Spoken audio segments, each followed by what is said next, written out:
Hey, Dennis Tubergen here again with the second video blog update of the week.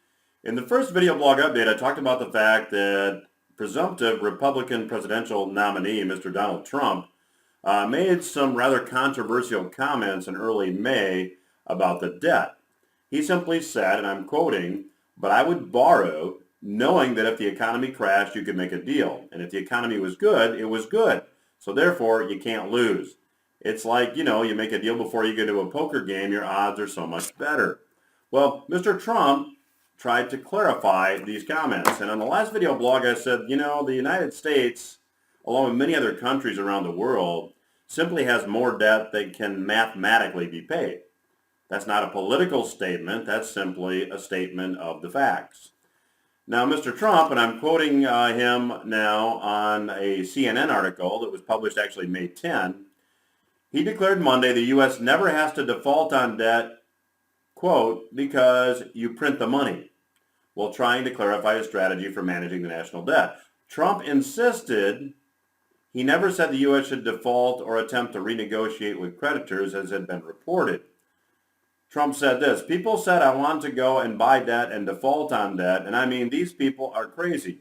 This is the United States government. First of all, you never have to default because you print the money. I hate to tell you, okay?"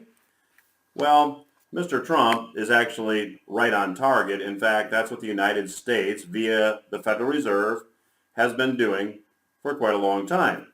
In fact, Grover Norquist, a Republican who leads the anti-tax group Americans for Tax Reform, had this to say.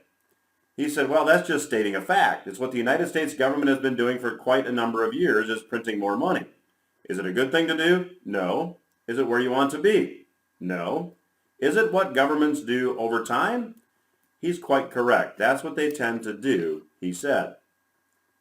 Now, in my book, New Retirement Rules, I talk about this in detail because when studying history, there are only two possible outcomes. One, a government quits printing money and deflation sets in due to high debt levels. That is a miserable economic outcome.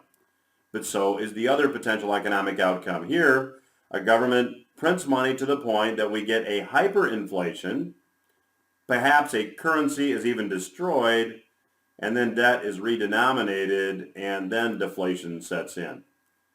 One of the founding fathers, Thomas Jefferson, said it very well. He said, if the American people ever allow private banks to control the issue of their currency, which is what we do, first by inflation, then by deflation, the very banks and corporations that will grow up around them will deprive the people of the very continent that their fathers conquered.